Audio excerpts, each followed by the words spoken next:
Olá, tudo bem?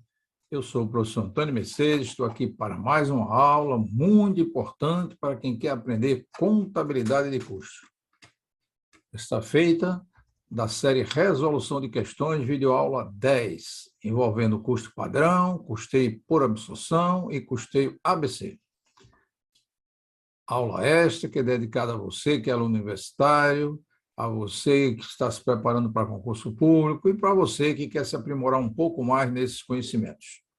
É um prazer imenso estar aqui mais uma vez com você. Já organizou seu ambiente de estudo?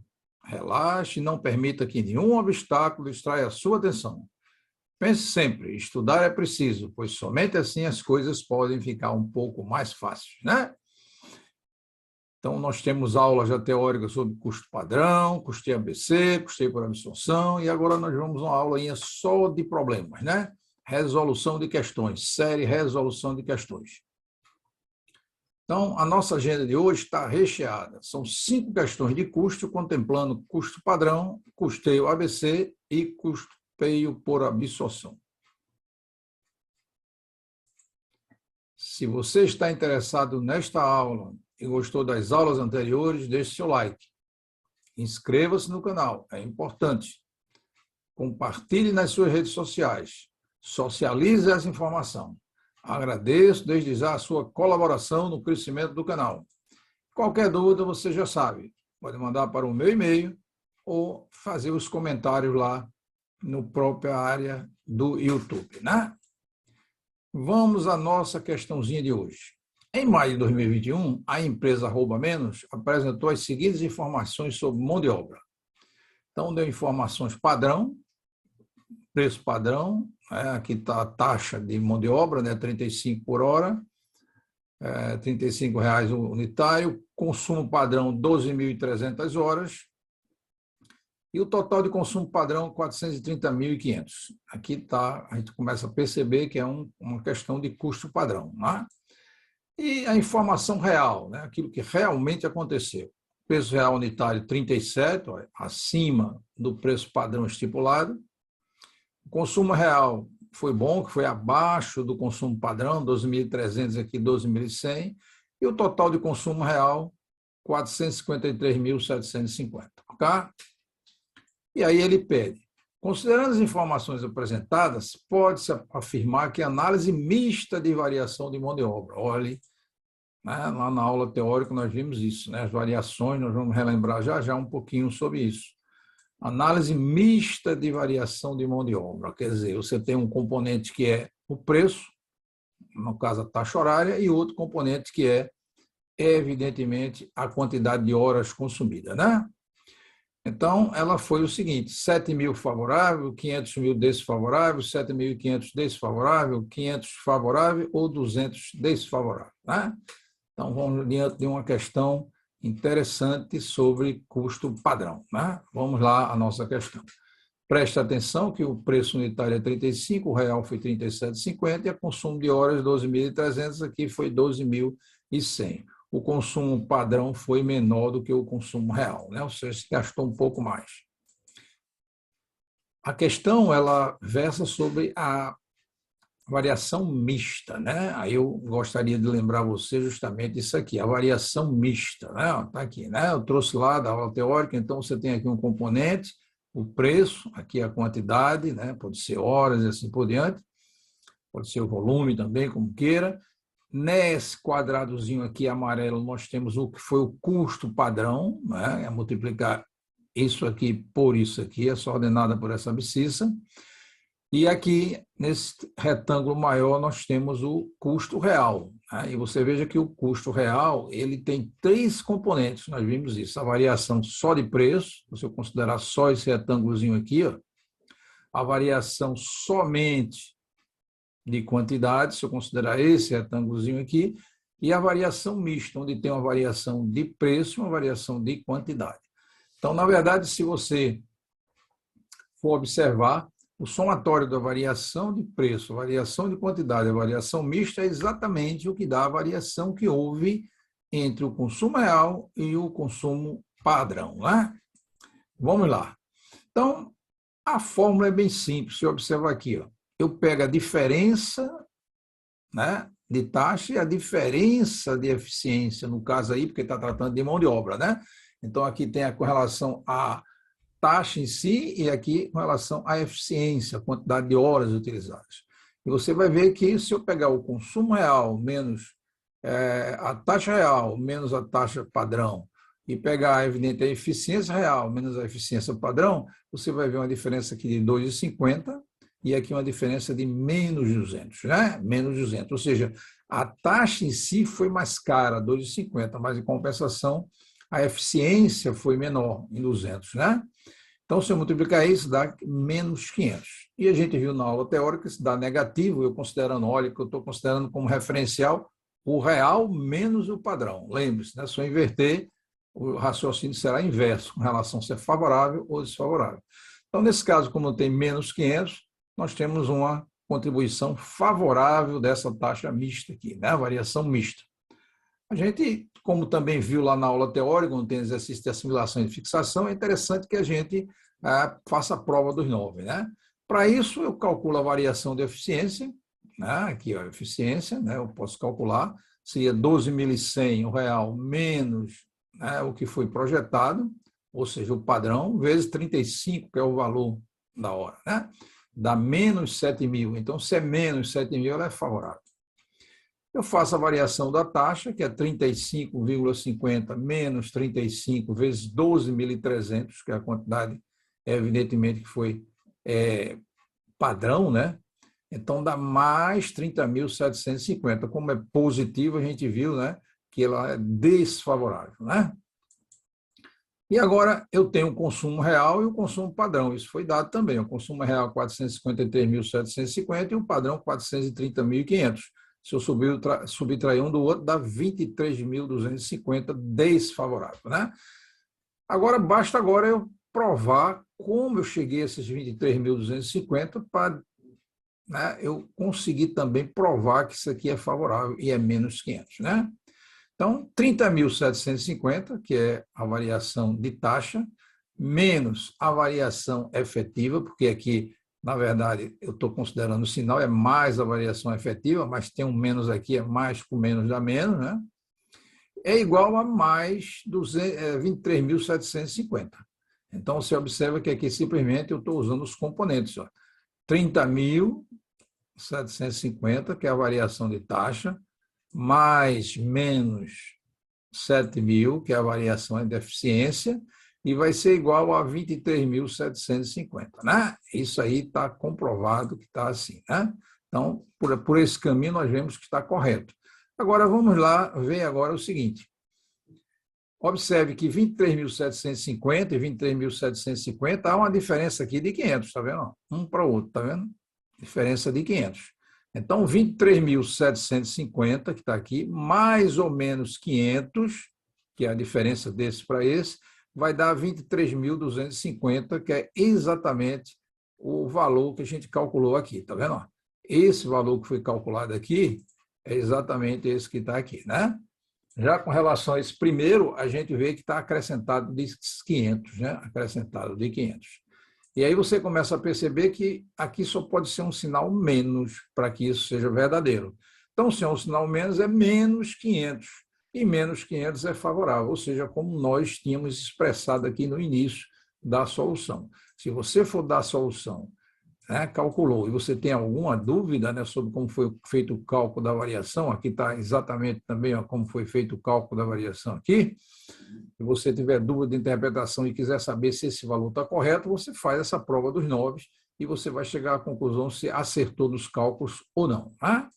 Então, bastante simples, né? Uma questão envolvendo a custo padrão. Né? E aí ele pediu a variação mista, né? Variação mista. Né? Seguinte. E agora vamos para a questão 2. Analise as assertivas a seguir. No ABC, os processos são vistos como um conjunto de atividades que necessariamente são desempenhadas sempre dentro do mesmo departamento. Né? Vamos analisar cada questão dessa. Então, você começa a perceber que, quando eu trato do ABC, e o que acontece realmente nas empresas são desempenhadas dentro do mesmo departamento? Não, né? Aí eu estou um fator restritivo. Na verdade, os processos, de um modo geral, ocorrem de maneira interdepartamental, né? Então, essa questão aí é de falso, né? Você observa o valor que ela é falso. O custo padrão corrente é útil como base de referência para a elaboração dos orçamentos. Quando vimos lá custo padrão, nós citamos bastante isso. Nós temos o custo padrão corrente e o ideal. O custo padrão corrente é de suma importância, porque eu já posso, a partir dele, contribuir para a elaboração dos meus orçamentos, né? Então, essa é verdadeira. O custo padrão não deve ser utilizado para avaliar desempenhos. Também vimos isso lá no custo padrão, né?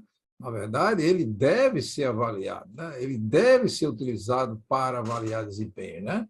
Porque ele tem todos os elementos necessários para você, evidentemente, chegar à conclusão se um processo está bem ou não, se ele gasta muito ou não, né? O custo padrão corrente considera algumas ineficiências da empresa, né? Então, a gente viu que no custo padrão ideal, eu estou considerando a empresa como os melhores fatores de produção. Já no corrente, não. Eu considero algumas ineficiências, né? Eu posso ter ineficiência de mão de obra, de material, de máquinas, equipamento. No ideal, todos os fatores de produção são os melhores possíveis, né? Pessoal, material, máquinas, equipamentos. Quer dizer, é um pouco utópico, né? E o item 5, ele diz, quando há limitação na capacidade produtiva, é recomendado fabricar o produto que apresenta maior margem de contribuição por unidade do recurso limitado em quantidade, ou seja, em função do fator restritivo, né? O que é uma verdade, como nós vimos lá na aula de margem de contribuição, né? Então, essa daqui é verdadeira, né? Então, você observa que eu tenho como verdadeiras a 2, a 4 e a 5, né? E aí ele bota, dentro do exposto, são corretas somente as assertivas 1, 2, 4, 3, 4, 1, 2, 3, 2, 4, 5 ou 3, 4 e 5, né? Então, basicamente, com as análises que nós fizemos, nós chegamos à conclusão que apenas as assertivas 2, 4 e 5 são verdadeiras, né? Ok? Vamos mais uma questãozinha. Questão 3. Para atender às exigências legais e adotar um método de custeio no qual os produtos consomem recursos, a empresa deverá optar por qual método de custeio? Baseado em atividades, o ABC, departamental, variável, direto ou por absorção, né? E aí a gente vai voltar mais aquele conceitozinho que a gente já deu, né? Então, a importância vital, eu tenho aqui os recursos, eu tenho aqui o conjunto de atividades da minha empresa, através dos quais eu consigo produzir produtos, bens e serviços, né? Então, veja, quando eu trato do custeio ABC, eu faço recurso, ele é consumido por atividades, as atividades são desempenhadas para fabricar produtos. Um produto não quer dizer que ele passa por todas as mesmas atividades que outro, né?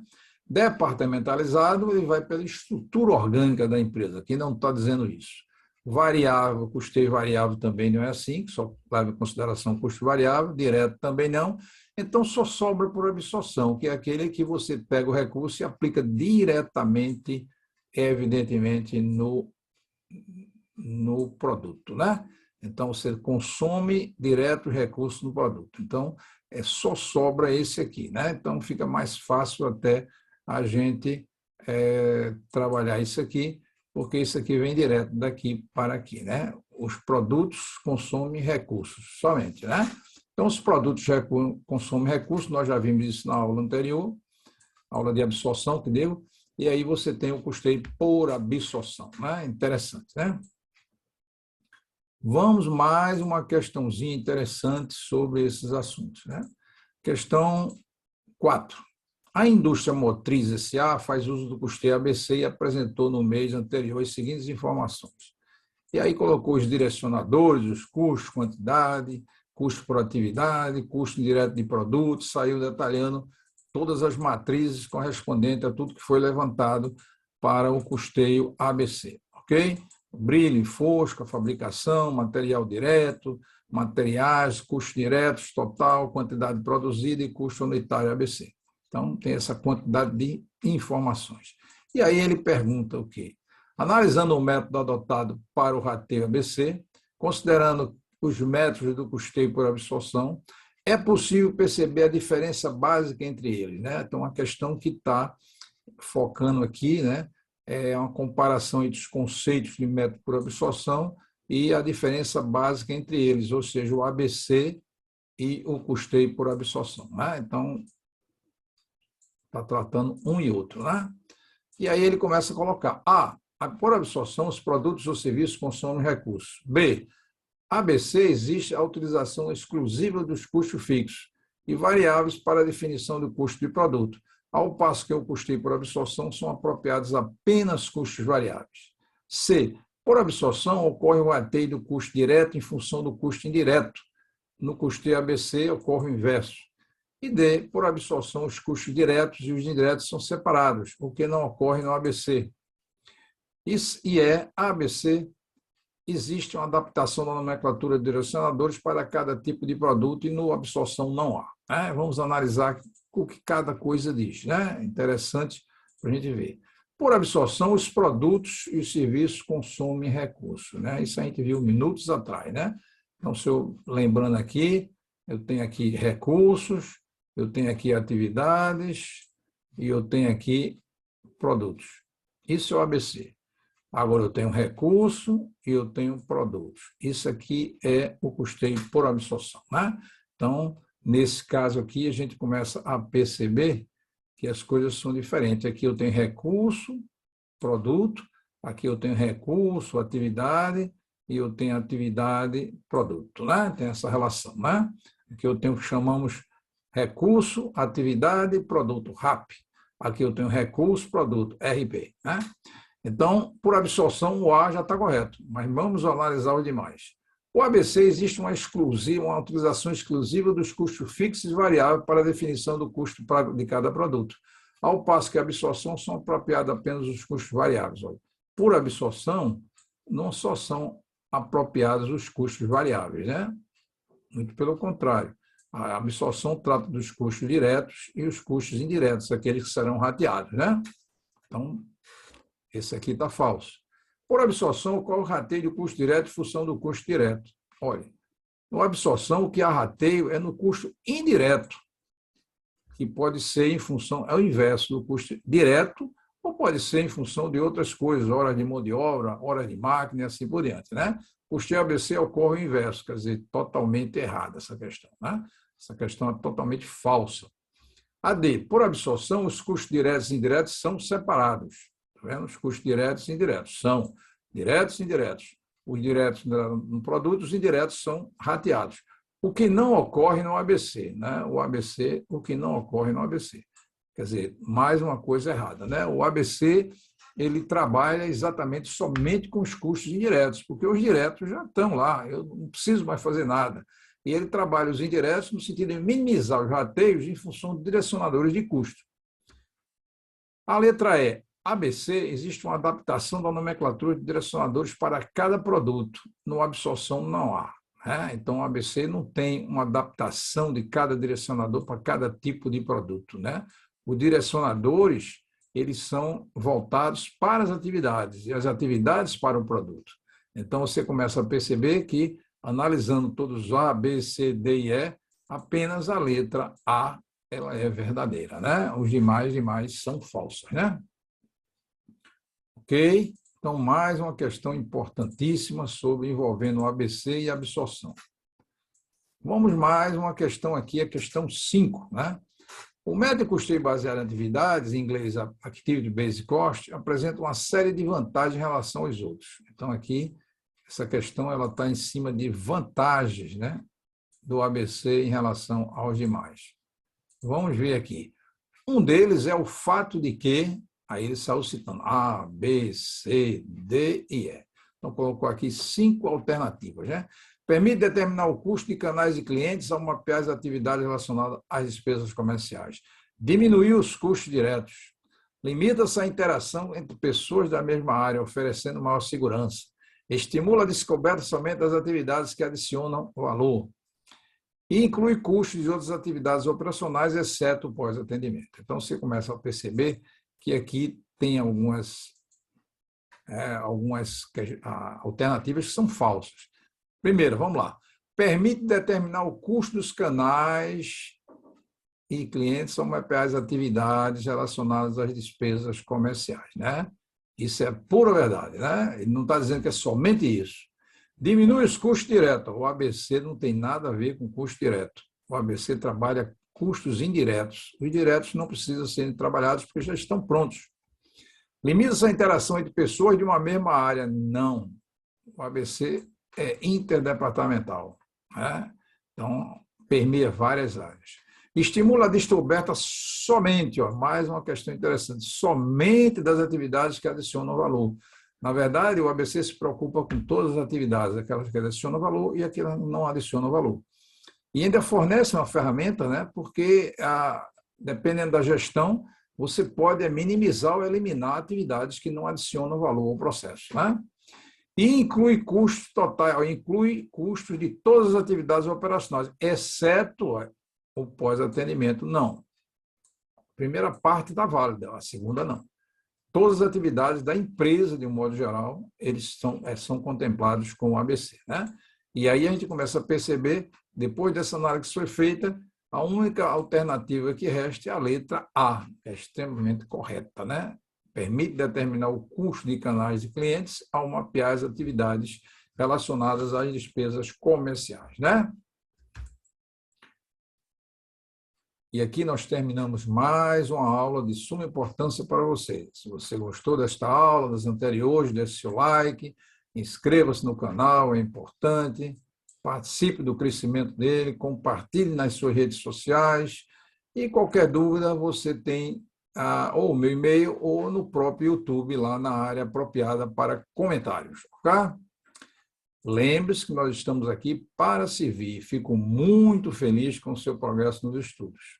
Não se esqueça nunca, você é capaz. Tudo depende de você. Espero contar com você numa próxima aula e Deus o abençoe sempre.